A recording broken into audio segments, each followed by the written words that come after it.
A história do vinho remonta a milhares de anos, com evidências sugerindo que a produção mais antiga de vinho ocorreu na região da atual Geórgia por volta de 6.000 a 5.800 a.C.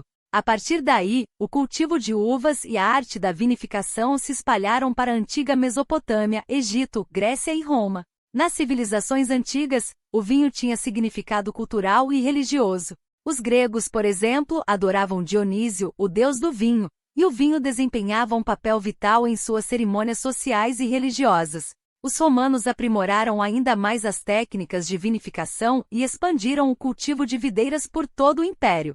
Durante a Idade Média, os mosteiros tornaram-se centros de produção de vinho na Europa. Monges desempenharam um papel crucial na preservação e avanço do conhecimento sobre a produção de vinho, refinando técnicas e cultivando diferentes variedades de uvas. O período do Renascimento viu um renovado interesse pela ciência e exploração, contribuindo para avanços na produção de vinho. No século XIX, a epidemia de filoxera devastou vinhas em toda a Europa, levando ao enxerto de videiras europeias em porta-enxertos americanos, resistentes à praga. No século XX, a produção de vinho passou por avanços tecnológicos significativos, incluindo o desenvolvimento de fermentação controlada por temperatura e tanques de aço inoxidável. Essa era também viu o surgimento de regiões produtoras de vinho do Novo Mundo, como Califórnia, Austrália e América do Sul, desafiando a dominância das tradicionais regiões vinícolas europeias. Vamos falar sobre alguns tipos de vinho. Vinho tinto.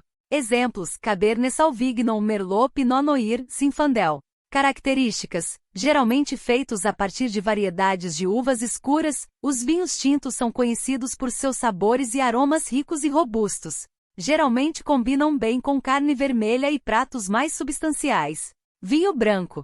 Exemplos: Chardonnay, Sauvignon Blanc, Riesling, Pinot Grigio. Características: produzidos a partir de uvas verdes ou amareladas, os vinhos brancos variam de frescos e leves a encorpados e amadeirados. Geralmente combinam bem com frutos do mar, aves e pratos mais leves. Vinho rosé. Exemplos: Rosé de Provence, White Zinfandel, Tempranillo rosado.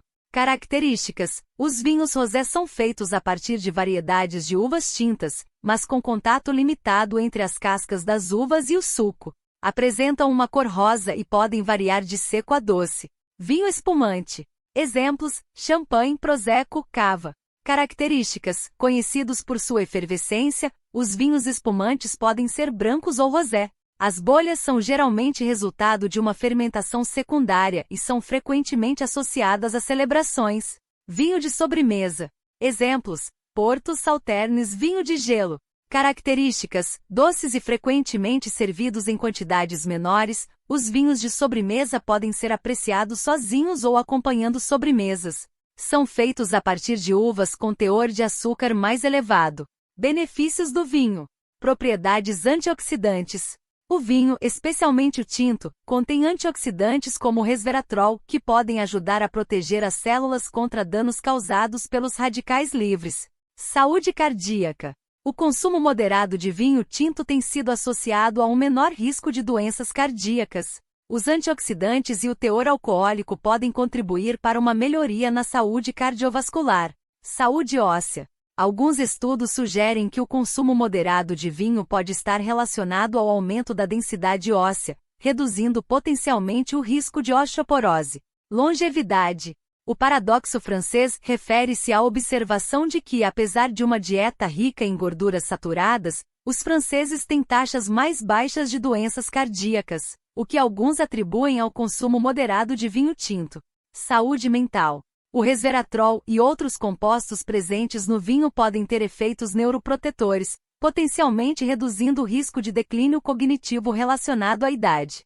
Embora o consumo moderado de vinho possa oferecer certos benefícios à saúde, o consumo excessivo de álcool pode ter efeitos adversos à saúde. É importante consumir vinho com moderação e no contexto de um estilo de vida equilibrado e saudável. Indivíduos com preocupações específicas de saúde devem consultar profissionais de saúde em relação ao consumo de álcool. E você? Qual a sua opinião?